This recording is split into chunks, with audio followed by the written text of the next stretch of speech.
Hello and welcome to my channel Neelam Tyagi. यहाँ पे हम क्लास 8 का चैप्टर 1 स्टार्ट कर रहे हैं साइंस का। इसका वीडियो का थर्ड पार्ट ये मैं स्टार्ट करने वाली हूँ। So let's not waste our time and begin the chapter. Modern methods of irrigation. Modern methods of irrigation helps us to use water economically. The main methods used are as follows. कुछ modern methods खेतों में पानी डालने के, जिससे कि पानी evenly spread हो जाए पूरी खेत में और हमारी फसल को अच्छे से पानी की भरपूर प्रचुर मात्रा में फसल को पानी मिल पाए। This system is more useful on the uneven land where sufficient water is not available. ये ऐसी ज़मीन पर काम आया जाता है स्प्रिंकलर सिस्टम, जहाँ पे जैसे पहाड़ होते हैं ना, या ऊंची नीची ज़मीन होती है, ऐसी जगह पर पानी को इक्वली डिस्ट्रीब्यूट कर पाने पे कामयाब होते हैं। जहाँ जिन जगहों पर पानी बहुत ज़्यादा अवेलेबल नहीं होता है, तो वहाँ पे हमें थोड़े पानी में ही खेती करनी पड़ती है। The perpendicular pipes having the rotating nozzle on top are joined to the main pipeline at regular intervals. When water is allowed to flow through the main pipe under pressure with the help of pump, it escapes from the rotating nozzles. It gets sprinkled on the crop as it is raining. Understand? इसके अंदर हम क्या करते हैं, एक pump के through हम पानी को प्रेशर करते हैं। कहाँ से? एक ऊंचे लेवल पर लगा होता है एक पाइप, उसमें एक लगा होता है नोजल के ऊपर एक पंप, नोजल के ऊपर स्प्रे टाइप सिस्टम लगा होता है। जैसे उसमें पानी हम छोड़ते हैं पंप में, तो वो पंप के थ्रू प्रेशर बनता है और पानी ऐसे खेतों में बिखर जाता है जैसे कि बारिश हो रही होगी। जैसे फुहारा लगा होता है ना, ऐसे लगा होता है, तो उसके थ्रू पानी स्प्रिंकल होकर के हर हमारे क्रॉप पर पहुंच जाता है जैसे कि बरसात हो रही होगी। Sprinkler is very useful for lawns, coffee plantation and other several crops. ये कहाँ पे बहुत अच्छे से यूज कर सकते हैं हम इसको, जैसे कॉफी प्लांटेशन हुआ होता है या फिर ऐसे कुछ फसल जो हमने बोई होती है, वहाँ पे हम स्प्रिंकलर मेथड से बहुत अच्छे से खेती कर सकते हैं। And this is the figure of sprinkling. Next is drip system. Drip system क्या होता है? In this system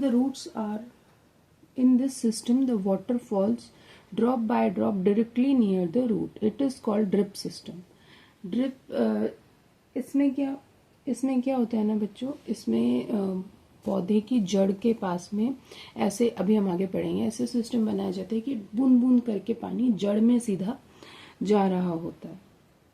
So it is called drip system. It is the best technique for watering fruit plants, gardens and trees. ये सबसे अच्छी technique होती है garden में पौधों में पानी डालने के लिए या फिर फलों के पौधों को पानी देने के लिए। It is a boon in regions where ability of water is poor.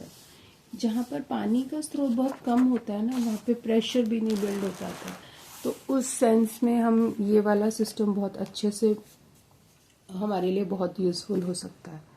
तो अब हम आते हैं प्रोटेक्शन फ्रॉम वीड्स। अपनी फसल को अनवांटेड पौधों से हम कैसे बचाएंगे, वीड्स। ओके।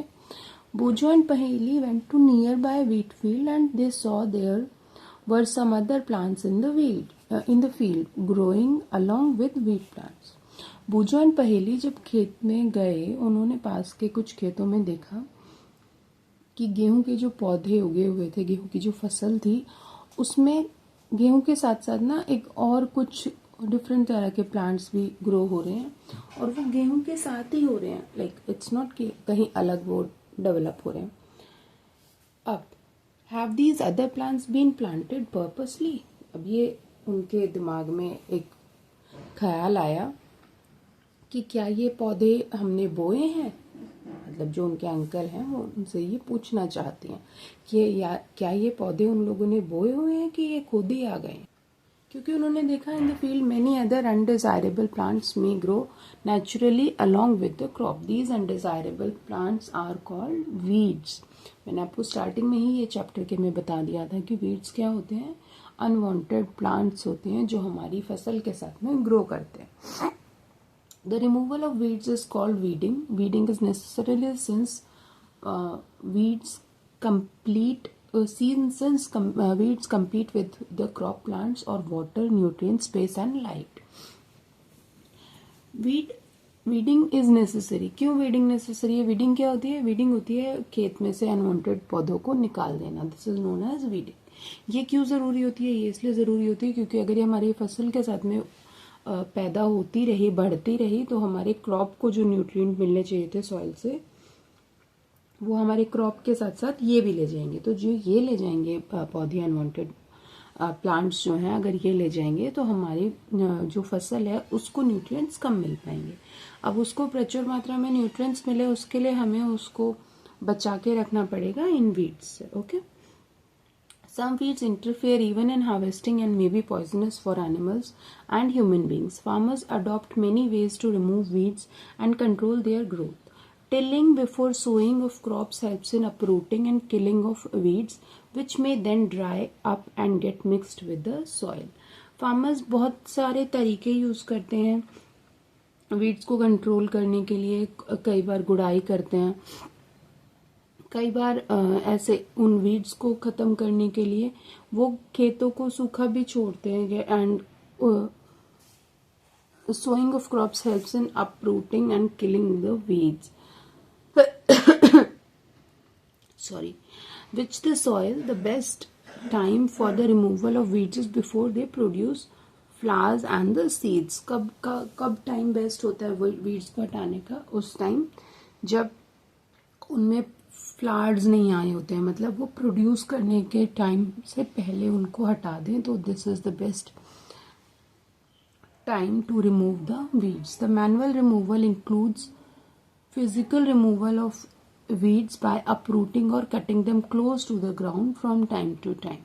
मैनुअल मतलब हम हाथ से जैसे हम हटाएंगे तो हम उनको या तो जड़ से रिमूव कर दें या फिर जमीन की सतह से बिल्कुल मिला करके उनको काट दें. सो दैट ये हम जल्दी जल्दी करते रहें. जैसे हो अभी हमने कर दिया, फिर हम दोबारा देखेंगे कि वो बढ़ रहे हैं, तो फिर हमने उनको फिर कट कर दिया. This is done with the help of खुरपी. खुरपी एक इंस्ट्रूमेंट होता है, उसकी थ्रू आप इसको बिल्कुल जड़ों के पास पास से कर सकते हो. A seed drill is also used for uproot weeds. एक सीड ड्रिल होता है, उसके थ्रू भी हम इसको इन अनवांटेड वीड्स को रिमूव कर सकते हैं. मैं आपको उसकी पिक्चर दिखा देती हूँ. सीड ड्रिल, ये देखिए, ये रही सीड ड्रिल. ये हमें पहले पढ़ाया हुआ था. Weeds are also controlled by using certain chemicals like weedicides. Weedicides क्या होते हैं? जिन दवाइयों के स्प्रे से या जिन दवाइयों के यूज से वीड्स का पैदा होना बंद हो जाए, उनके लिए मतलब किलिंग का काम करते हैं ये, उनको बोलते हैं weedicides. Like 2,4-D. These are sprayed in the fields to kill the weeds. इनको फील्ड में स्प्रे किया जाता है जिससे कि वीड्स खत्म हो जाए, मर जाए. They do not damage the crops. इनसे हमारी फसल को कोई भी नुकसान नहीं होता है. The weedicides are diluted with water to extent required and sprayed in the field with a sprayer. इनसे क्या होता है? इनको पानी में मिला करके डाइल्यूट करते हैं पहले दवाई को, उसके बाद स्प्रेइंग मशीन में डाल करके स्प्रे कर दिया जाता है, जिससे हमारी फसल को कोई नुकसान नहीं होता और जो वीड्स होते हैं वो सारे मर जाते हैं. As already mentioned, the weedicides are sprayed during the vegetative growth of weeds before flowering and seed formation. ये हमने यहाँ पर ही पढ़ा था कि हमें weeds को कब रिमूव करना है? उनके रिप्रोड्यूस होने से पहले, यानी कि उनमें फ्लावर्स आने से पहले या फ्लावर्स बनने से, इवन सीड्स के आने से पहले हमें ज़रूरी है कि हम उन वीड्स को सबको रिमूव कर दें. Spraying of weedicides may effect to the health of farmers, so they should use these chemicals very carefully.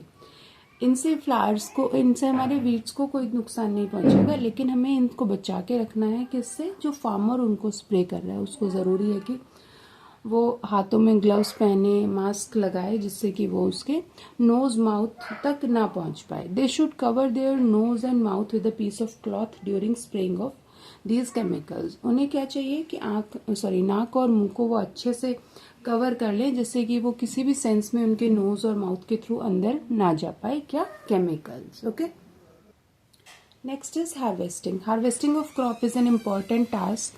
The cutting of crop after it is matured is called harvesting. Harvesting क्या होता है, जब हमारा पूरी तरह से पक गया, उसके अंदर बीज आ गया, बीज अच्छे से पक गया, अब उसको तोड़ने का टाइम आ गया, तो this is known as harvesting. In harvesting crops are pulled out or cut close to the ground. It usually takes 3 to 4 months for a cereal crop to mature. अब क्या टाइम आ गया, अब उस पौधे के जो बीज है हम उसको काट लेंगे, तोड़ लेंगे, या फिर हम पौधे को ही प्लांट जड़ से निकाल देंगे, बिकॉज कई पौधे ऐसे होते हैं वो एक फसल में आते हैं, उसके बाद नेक्स्ट दोबारा हमें बोने होते हैं. तो यूजुअली कितना टाइम लग जाता है, 3 से 4 महीने लग जाते हैं. Harvesting in our country is either done by manually or by sickle. Sickle इसको बोलते हैं दरांती. इसके थ्रू हम हार्वेस्टिंग करते हैं, यानी कि क्रॉप को काटते हैं या फिर पौधे को कट कर लेते हैं. ये मशीन के थ्रू भी होती है, उसका नाम होता है हार्वेस्टर. ओके, और हार्वेस्टर के थ्रू भी हम इस प्रक्रिया को कर सकते हैं, यानी कि हार्वेस्ट कर सकते हैं अपने अपने क्रॉप को. In the harvested crop, the grain seeds need to be separated. इसमें क्या होता है, जो बीज होता है उसको अलग कर लिया जाता है. किस चीज से, शाफ से. शाफ क्या होता है, वो जो तूड़ी होती है, जैसे तूड़ी होती है या गेहूं का होता है तो उसको भुस बोलते हैं. जो बचा हुआ प्लांट होता है ना, रेसिड्यू. एक तो होता है बीज, बीज हमने निकाल लिया है ना, जो हमने सीरियल बोया था, और वो किस प्लांट पे हुआ था, वो प्लांट हमने अलग कर दिया, एंड बीज हमने अलग कर दिया, फल हमने अलग कर दिया. This process is called threshing. This is carried out by with the help of machine called combine. इस प्रोसीजर को एक मशीन के द्वारा किया जाता है, एंड इस मशीन को क्या बोलते हैं, combine, which is in fact a harvester as well as a thresher. वो दोनों ही काम करता है, यानी कि बीज को भी अलग, क्रॉप फसल को भी अलग कर लेता है, और जो ये होता है ना हमारा शाफ, इसको भी अलग कर देता है पौधे का. तो ये दोनों चीजें अलग अलग इकट्ठा हो जाती हैं. सॉरी. अभी next, farmers with small holdings of lands do the separation of grains by chaff and winnowing. You have already studied in class 6th. Okay, जिनके पास थोड़ी ज़मीन होती है, जैसे कि एक तो होता है बहुत बड़ी फील्ड होती है जिन लोगों के पास में, वो इन सब मशीन्स का यूज़ करते हैं, बिकॉज इन सब मशीन्स को चलने घूमने के लिए भी जगह चाहिए, और ये काफ़ी कॉस्टली भी आती होंगी. सो कॉस्टली आती हैं तो वो लोग इनको यूज़ करते हैं जिनके पास ओवरऑल प्रोडक्शन इतना है कि वो इसका खर्चा निकाल पाए. बाकी जो नॉर्मल लाइक छोटे स्केल पे जो खेत किसान होते हैं, वो क्या करते हैं, वो विनोइंग के थ्रू इसको अलग कर लेते हैं. विनोइंग भी एक प्रोसेस होता है, उसका हमने कब पढ़ा था, 6th क्लास में पढ़ा था. उसके थ्रू क्या होता था, हम ऐसे बरसाते थे और हमारी फसल को 2 पार्ट्स में बांट लेते थे. तो जो हल्का जो शाफ होता था वो उड़ के पंखे से थोड़ा दूर आगे गिर जाता था, और जो हमारी फसल होती है जैसे सरसों होती है, तो सरसों बिल्कुल आगे गिर जाती है क्योंकि वो भारी होती है, और जो उसका रेसिड्यू होता है, जो बचा हुआ होता है, जैसे प्लांट्स का तूड़ी टाइप होता है, वो उड़ के थोड़ा और आगे चला जाता है. इस तरह से हमने क्या किया, सरसों को अलग कर दिया उसके शाफ से. हार्वेस्ट फेस्टिवल, ये चलो इसको पढ़ते हैं. Harvest festival. After 3 or 4 months of hard work there comes a day of the harvest, the sight of golden fields of standing crop. 3-4 महीने हमने फसल को अपनी को बोया, उसकी देखभाल करी, उसके बाद हम क्या देखते हैं, पूरे फसल में जब पूरे खेत में जब हमारी फसल पक गई तो सारी फसल किस कलर की हो जाती है, गोल्डन कलर की हो जाती है. एंड उससे क्या होता है, किसको खुशी मिलती है, जो उसको बोता है, उसकी केयर करता है, वो कौन होता है, किसान. उसका मन कैसे खुशी से उत्साह से भर जाता है. The efforts of the past season have been the efforts have borne fruit and it is the time to relax and enjoy a little. तो किसान के मन में क्या चल रहा होता है, उसने कितनी उसकी अपनी फसल की देखभाल करी थी, अप्स एंड डाउन्स आए थे, बारिश आ जाती थी, कभी सूखा पड़ जाता था, उसने इन सिचुएशंस में अपने आप को होल्ड करके रखा, अपनी फसल की देखभाल करी. एंड अभी देखो खुशी का समय आ गया है, तो अब वो क्या करेगा.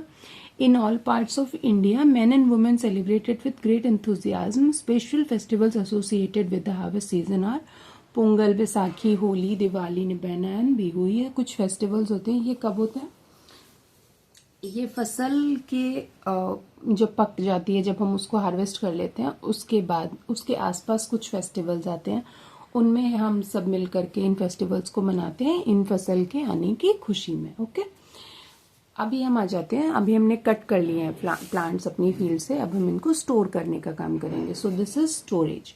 Storage of produce is an important task if the harvested grains are to be kept for longer time. हमें फसल के जो हमारा फसल घर पे आई है, जो हमारा फल आया है घर पे, अब हम उसको क्या करेंगे, लंबे समय के लिए स्टोर करके रखना है, सो दैट उसको कीड़े ना लगें और वो सेफ रहे, और मॉइस्चर नमी ना आए उस फसल में, चूहे से हम उसको बचा के रखें, उसमें कीड़े ना लगे, है ना. तो दिस इज क्या, this is what harvesting grains have more moisture. It's if freshly harvested grains are stored without drying. अब यहाँ से हमने क्या सीखा कि हम किसी फसल को अगर रख रहे हैं तो उससे पहले हमें उसको अच्छे से सुखा लेना होगा, उसके बाद ही हम उसको स्टोर करें तो बहुत अच्छा होगा, क्योंकि उसमें बिल्कुल भी नमी नहीं रहनी चाहिए. अगर नमी रह गई तो उसमें माइक्रो ऑर्गेनिजम्स जन्म ले लेंगे और हमारी फसल को नुकसान करेंगे. Hence, before storing them, the grains are properly dried in sun to reduce moisture. This prevents the attack by insects, pests, bacteria and fungi. Silos for storage of grains. ये देखो, स्टोर करने के लिए ग्रेन्स को बहुत बड़े बड़े scales पे ऐसे डिफरेंट इंतजाम हमने किए होते हैं. Farmers store grains in jute bags और metallic bins. However, large scale storage of grains is done by silos and granaries to protect them from pests like rats and insects. Fine.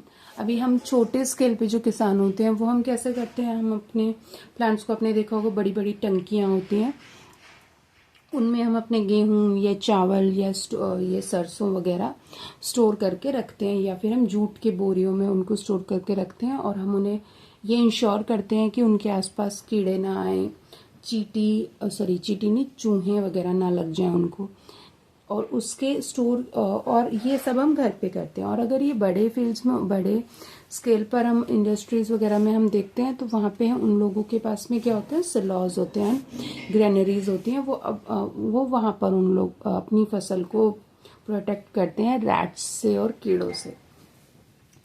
Dried neem leaves are used for storing food grains at home. घर पे अगर हम टंकी में गेहूं भरते हैं तो आपने देखा होगा नीम के पत्ते डाल दिए जाते हैं. बहुत सी जगह पर ये दवाइयाँ भी आती हैं गेहूं में डालने के लिए, जिससे कि अगली फसल तक, जब तक हम उसको खाएंगे 5-6 महीने या नेक्स्ट ईयर तक, तो तब तक उनमें कीड़े ना लगें और हमारी फसल की क्वालिटी खराब भी ना हो. Quantities of grains in big godowns. बड़े for storing large quantities of grains in big godowns. बड़े जैसे ये हमने दिखाया ना यहाँ पे सलॉज में, यहाँ पर स्टोर करने के लिए क्या होता है, स्पेसिफिक केमिकल ट्रीटमेंट होता है to protect them from pest and microorganism. हम घर पे किस चीज से कर लेते हैं, नीम से या नीम की पत्तियों से, ऐसे हम किसी घरेलू नुस्खों से हम अपने फसल को बचा लेते हैं. लेकिन अगर यही काम बड़े स्केल पर हो रहा है तो वहाँ पे क्या होगा, केमिकल ट्रीटमेंट होगा, जिससे कि हमारी जो फसल है वो बची रहे कीड़ों मकोड़ों से. ओके. अभी foods from animals. After completing this table you must have seen that, यहाँ पे एक टेबल देखो बनाने के लिए दी गई है. अब यहाँ पे क्या लिखा हुआ है, फूड एंड सोर्सेज. मिल्क के लिए दे रखा है. मिल्क हमें कहाँ से मिलता है, हम एनिमल्स की बात कर रहे हैं, तो हम कहाँ से लेते हैं दूध को, cow, buffalo, she goat and she camel. अभी हम इनके थ्रू हमें दूध मिलता है। तो अब ये बोल रहे हैं कि आप एक इस टेबल को कंप्लीट कीजिए और यहाँ पे फूड वो लिखिए जो हमें एनिमल्स के थ्रू मिलते हैं। तो हमें क्या क्या मिलता है, मिल्क मिलता है, एग मिलता है, राइट। सो इसी तरह से और भी बहुत सारे फूड्स होते हैं, वो आप कंप्लीट करके मुझे बताएंगे कि इसमें हम कौन कौन से और फूड्स ऐड कर सकते हैं और वो किस किस एनिमल के थ्रू हमें मिलते हैं। जैसे मिल्क मिलता है हमें इनके थ्रू, एग्स मिलते हैं हमें हेन के थ्रू। तो अब यहाँ पे थर्ड आइटम आपको लिखनी है एंड फोर्थ आइटम आपको लिखनी है एंड उनके एनिमल्स लिखने। After completing this table, you must have seen that like plants, animals also provide us with different kind of foods. Many people living in coastal areas consume fish as a major part of their diet. अभी अपने ये complete कर लेंगे तो आप देखेंगे कि हमें प्लांट्स और एनिमल्स के थ्रू भी हमें बहुत सारे फूड्स मिलते हैं। कुछ लोग ऐसे एरियाज में रहते हैं वहाँ पर मछली उनका मेजर डाइट होता है। In the previous classes, you have learnt about the food which we obtain from plants. We have just seen that the process of crop production involves number of steps like selection of seeds, sowing, etc. Similarly, animals reared at homes or in farms have to provide with proper food, shelter and care. When it is done on large scale, it is called animal husbandry. अभी हमने देखा कि हमें plants को से अपनी फसल को प्रोड्यूस करने के लिए हमें तरह तरह के प्रोसीजर्स से जाना पड़ा और उसमें हमें एनिमल्स की भी ज़रूरत पड़ी। तो हम उनको क्या करते हैं, एनिमल्स को अपने घर पर पालते हैं, उनकी अच्छे से देखभाल करते हैं, उनको कोई बीमारी ना हो, ये हमने घर पे किया। लेकिन जब यही प्रोसीजर हम बड़े स्केल पर होता है यानी कि फैक्ट्रीज में होता है तो इसमें एनिमल्स की अलग देखभाल की जाती है, तो उसको क्या बोलते हैं, animal husbandry. Okay, so I think यहाँ तक आते आते देखिए हमने अपना ये फर्स्ट चैप्टर कंप्लीट कर लिया है। अब हम नेक्स्ट पार्ट में इस चैप्टर को कंप्लीट कर देंगे by completing this exercises. Okay, so till then keep watching my channel, keep watching my videos and do like my videos and subscribe to my channel which is Neelam Tyagi. Thank you. Have a good day.